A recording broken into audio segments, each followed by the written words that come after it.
As I said before, it'd be good if you've got Judges chapter 7 available to you.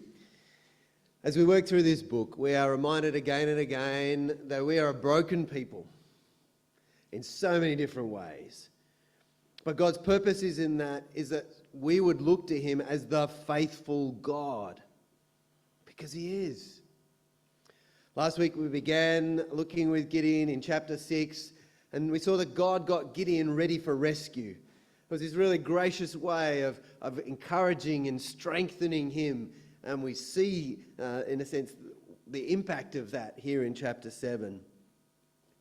So as we come to this kind of full picture of the story, part 2, let's pray together. Loving Heavenly Father, help us today to hear you speak to us.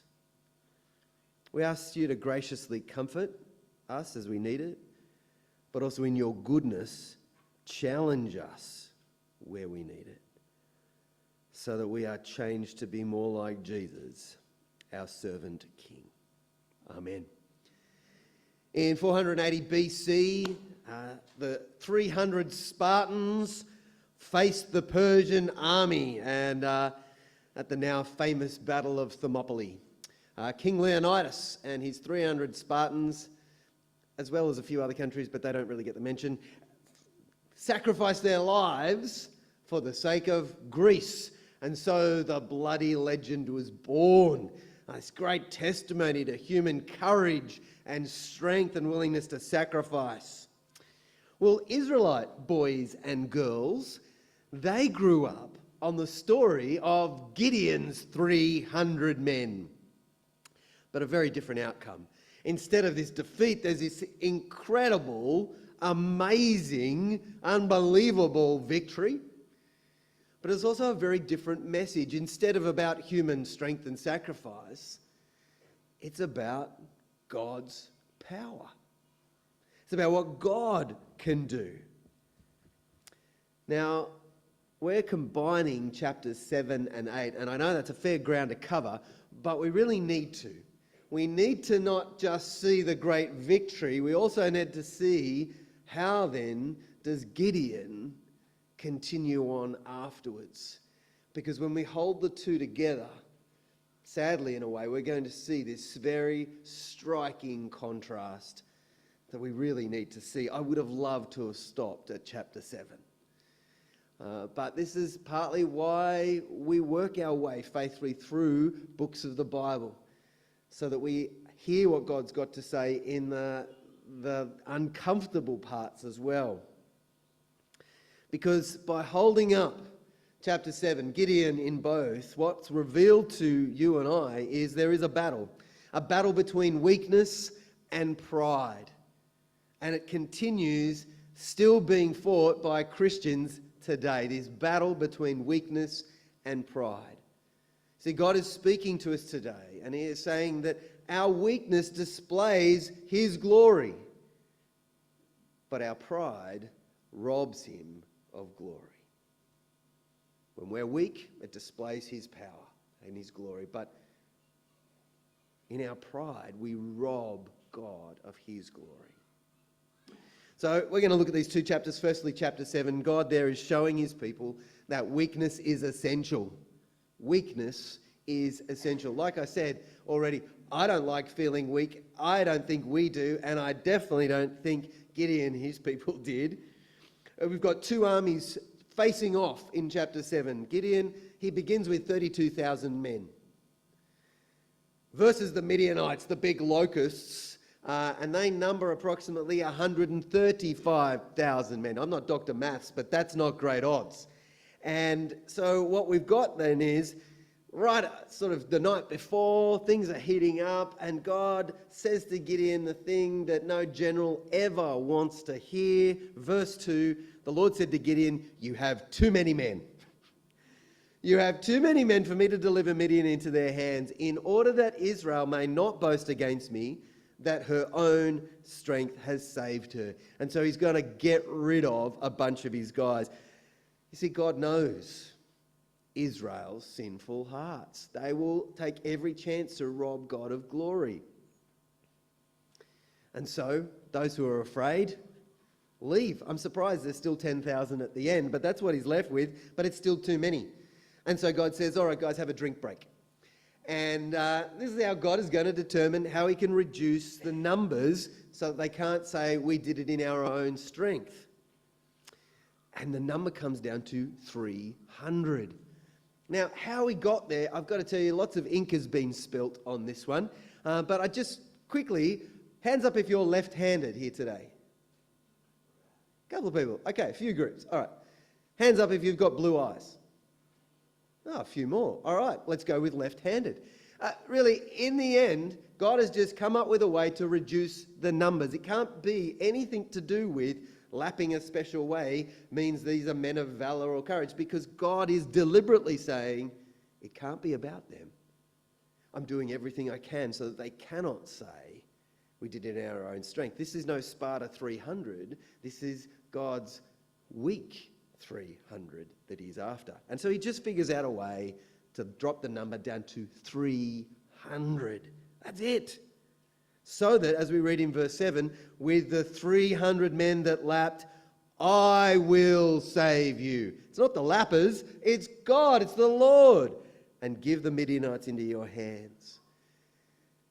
Now, you got to feel for Gideon at this point in time. Even at 32, things were pretty rough. He is about to go into battle the next day into certain death with these sorts of numbers. And so God gives him encouragement in the weakness. Wonderfully. And that's one of the great things about chapter 7 is we're actually seeing the way that God is really growing and strengthening Gideon's faith. He didn't ask for a sign this time, but God, because he's good and gracious, gives him one. And so he says, verse 10, have a look with it, because this is kind of important if you're looking on. It says, if you are afraid to attack. If. I'm pretty sure he certainly was. God says, go down to the camp with your servant Purah and listen to what they're saying. Afterwards, you will be encouraged to attack the camp. Or, as another translation, the ESV says, your hands will be strengthened, which is a great image. Well, it is the night before. And there's no doubt about the if. He is afraid. And what's wonderful, again, we're seeing this growth in Gideon. He admits that he's weak. How hard is it for us to admit that we are weak? Well, he arrives over the valley and he looks and he sees these locust army. And I think at this point in time, Gideon's thinking, hang on, God, this was supposed to be encouraging. This is just looking worse. But he just happens to be right there at the right time to overhear a very specific conversation for him. One of the soldiers says to his mate, I had a dream. And he tells about this really peculiar thing of a bread roll that rolls over the army camp. Not exactly a very powerful image, a bread roll, but his fellow soldier gives him the most discouraging interpretation you could give to your fellow soldier. Oh yeah, that's God. And what it means, that roll is really Gideon, and he's just going to roll over us. Last thing the soldier wants to hear, but the best thing that Gideon can hear. The Lord God has put the fear of God into that soldier's heart to give that word. And do you see just the power of those words on Gideon? We're meant to see the power of God's word of encouragement here. In verse 15, we read, when Gideon heard the dream and its interpretation, he worshipped God. He returned to camp of Israel and called out, get up! The Lord has given the Midianite camp into our hands. That's the power. He's moved to worship and he's moved to go, we're not waiting until tomorrow. We're doing it now. Let's go. With just 300 against 135,000. That's the power of God's word to give courage. And so, genius plan, we've only got 300. Let's get around them with lanterns and horns. Notice no mention of swords or shields. They had a crack the lanterns so lights shine as if the army has completely surrounded the Midians. And then in verse 22, when the 300 trumpets sounded, the Lord caused the men throughout the camp of Midian to turn on each other with their swords. They're taking each other out. Whether it's just madness or fear or the chaos of the whole thing, they are starting to slaughter one another. No Israelite sword was even swung. No battle scar was earned. No life was lost. Only God could bring about this victory. God alone deserves the glory. There is no place, no way for Israel to say we did it by our own strength. And there is Gideon and his soldiers, in a sense, just watching it all. I wonder if they felt about as helpful as the Olympic swimming lifeguards. Yes, it's a real thing at every event. See, weakness is essential. Now, it doesn't mean that Gideon did nothing.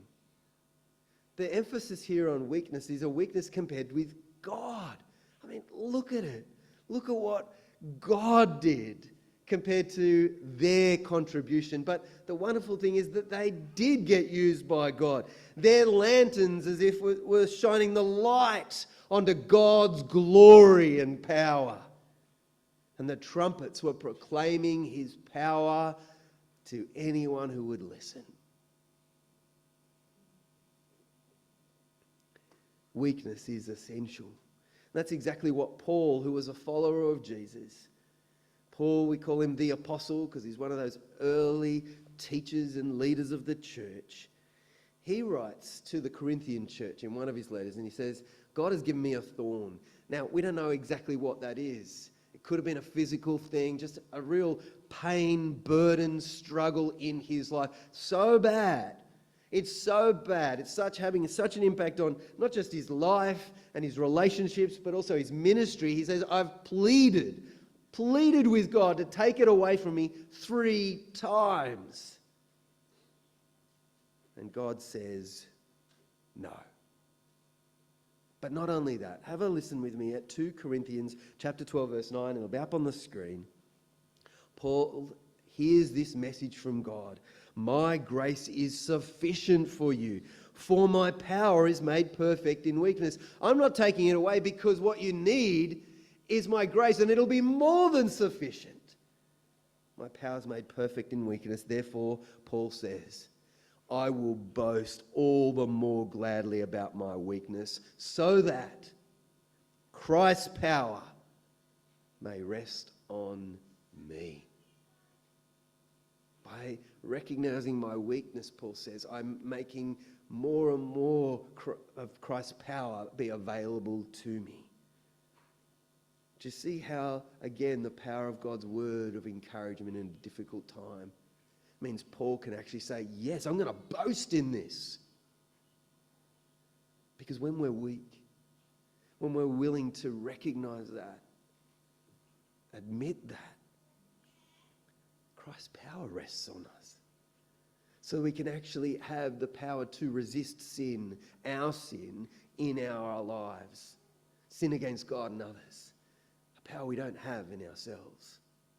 We have the power of Christ resting on us so that when we serve God in ministry, in life, when we proclaim the message of Jesus, he can use us to see people made alive with Christ even when they're dead in their transgressions. It says, well, you and I can't do that. That's impossible for us. But if we recognize our weakness, Christ's power can do that through us. And it means that we can actually love others, because that's hard sometimes, isn't it? Sometimes it's just really hard, either because people are hard to love or we're finding it hard to love others. Family, friends, our church family. But if we're willing to admit that we're weak in that, And the power of Christ is what will empower us to love and to keep loving even when it's hard. The power of Christ will mean that we're able to actually give generously instead of when it's in our own strength, we will hold on to everything that we have. The power of Christ resting on us means you and I will take risks for Jesus that we won't do otherwise. Prayer is one of the best ways for us to live out our weakness, because it is a very act of coming before God saying, I can't do this. I haven't got this. I need you.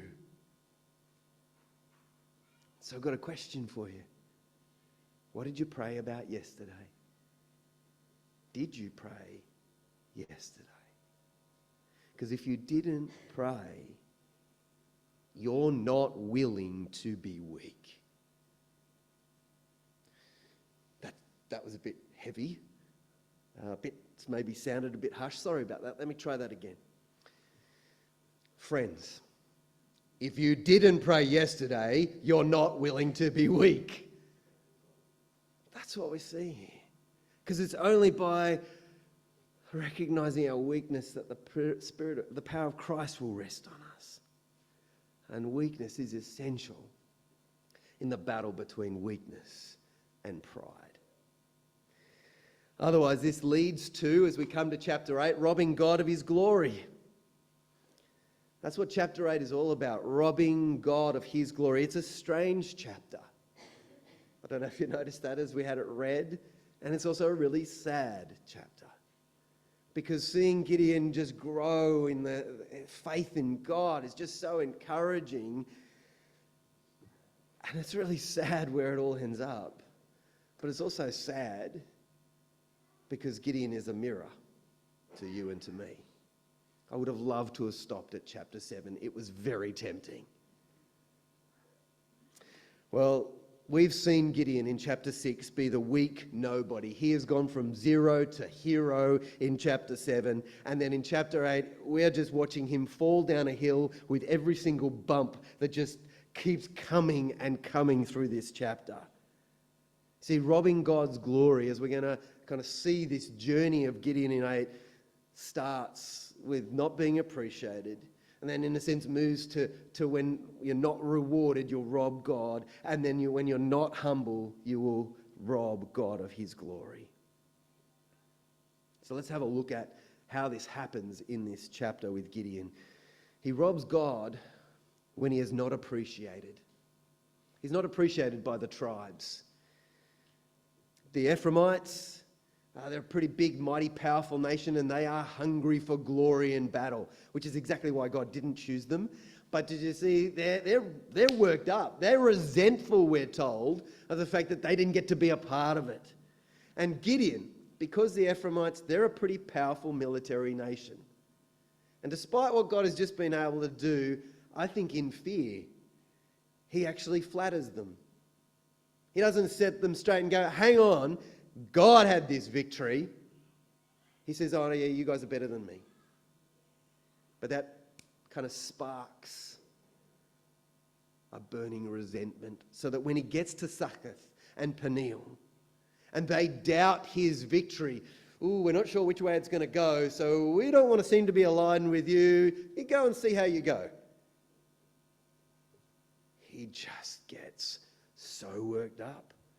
He says, when I come back, I'm going to tear the flesh off your bones. I'm going to tear down your towers. In fact, it got so bad that in the end in Peniel, he actually kills all those men. Because he didn't get the appreciation. He didn't get the acknowledgement that he believed he deserved. Well, that then leads him to robbing God because he doesn't feel he got the reward that he deserves. A victory for God and for Israel was not enough. Being a part of what God had done and all that God has shown him was not reward enough. Firstly, we see he claims his own reward of revenge. He has this chat with Zebah and Zalmunna. Every time I read it, I think of ZZ Top, these two guys with white beards. And it turns out, we get to find out that actually what's been driving Gideon along the way is not just what God's been doing, but he wants revenge. What were the kind of guys that you guys killed? Oh, they flatter him, princes like you. And he says, well, they were my brothers, and so you're getting it in the neck. And I really want to humiliate you, so I'm going to get my boy to do it. He's after the reward of his revenge. And it's so sad that even as his boy is so afraid he can't do it, it doesn't strike him that this is exactly where God found him, afraid in a wine press. But that's not all.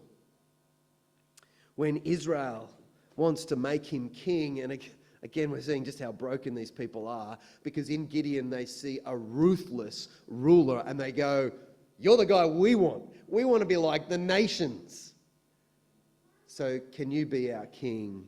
And Gideon says, verse 23, no. The Lord will rule over you. It is the right answer to give, especially in public. It's a little bit like in church. In church circles, whether it be here on a Sunday or in a growth group, and you're talking about we should pray and everything. Yes. We should read our Bible. Yes. We should tell people about Jesus. Yes. Nobody in all my life of church has said, well, actually, guys, I'm not going to do that. I really don't want to. I don't think it's a good idea, and I can't be bothered. Nobody has said that in all of my time. Because it's not the right answer. And that is exactly what Gideon is giving. Because he goes on, God's got to rule you, but I will take my reward. I'll take the reward that actually I'm not going to trust God to give me. I'm going to go for wealth. Give me your rings. I'm going to have many wives, just like a king. And I'm going to have a dynasty. There's a reason why we're told about Abimelech, and it's not just because he's going to come up in the next chapter. It's because his name means, my father is king. Not very subtle. God's got to rule you, but really, I'm just a king without a coronation. Because he's robbing God of his glory, because he didn't get the reward that he wanted. And so finally, in the end, as we're getting towards the very bottom of where Gideon falls, he's robbing God because he's just not humble. He is so far gone that he sets himself up as a priest, that everybody's got to come to God through him.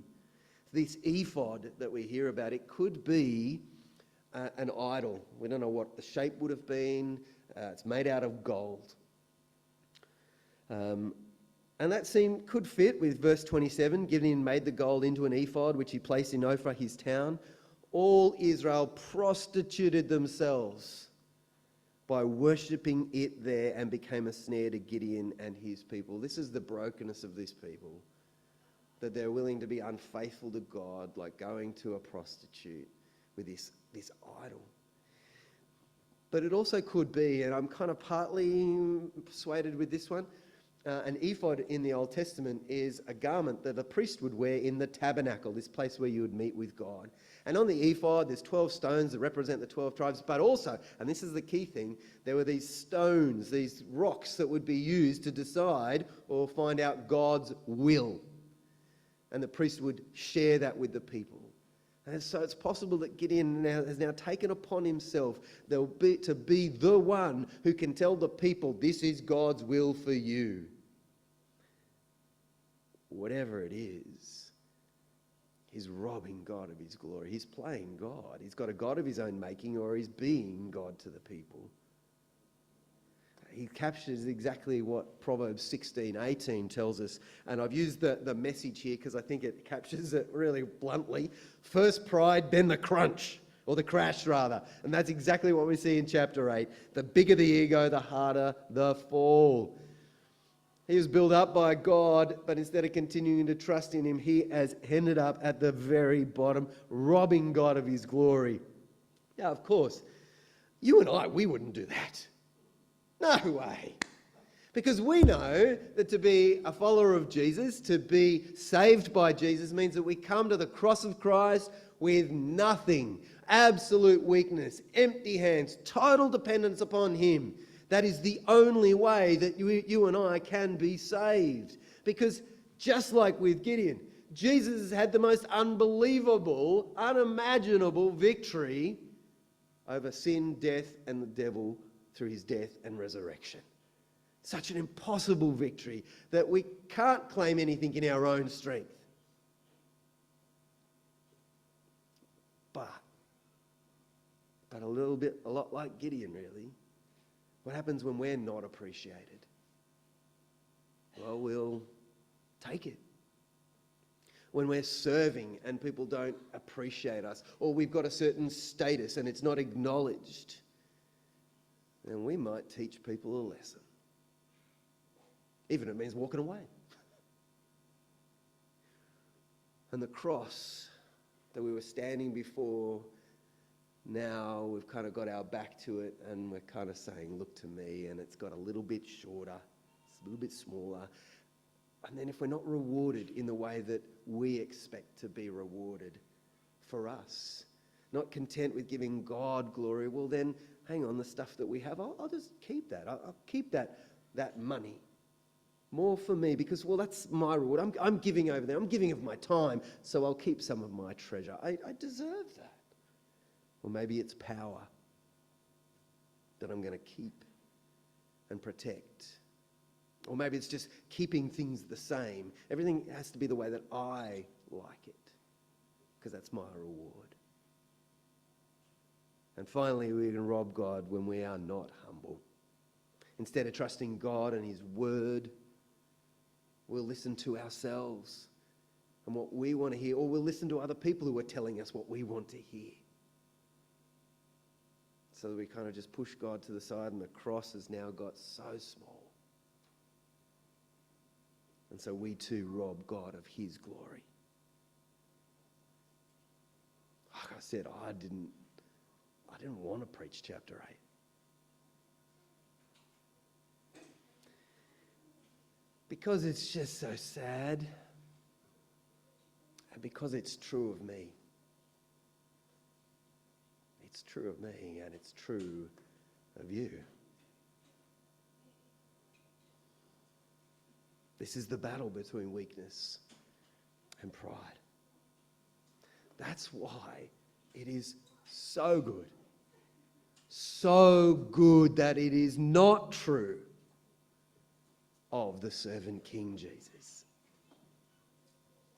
Jesus came as a weak baby. His glory was hidden from the world. He didn't seek appreciation or reward or glory for himself, but only for God. And as Jesus himself said in John 10, verse 45, Mark 10:45, even the Son of Man, that's himself, didn't come to be served, but to serve and to give his life as a ransom for many. He ransomed us. He paid the price for our forgiveness from our pride and our freedom, then to serve him for his glory, so that we too can shine our own lanterns on Jesus' glory in our lives, and that the trumpets of our life and our words can proclaim his power to everyone that God brings into our life. This is our God, the servant King. He calls us now to follow him, to bring our lives as a daily offering of worship to the servant King. There is a battle raging in our souls between weakness and pride. Our weakness displays God's glory, but our pride robs him of glory. So let's follow the servant King.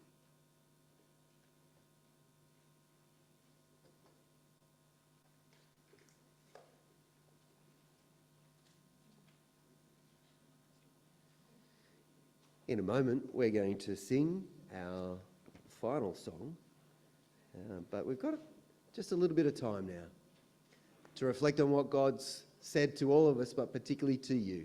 Let's use that time.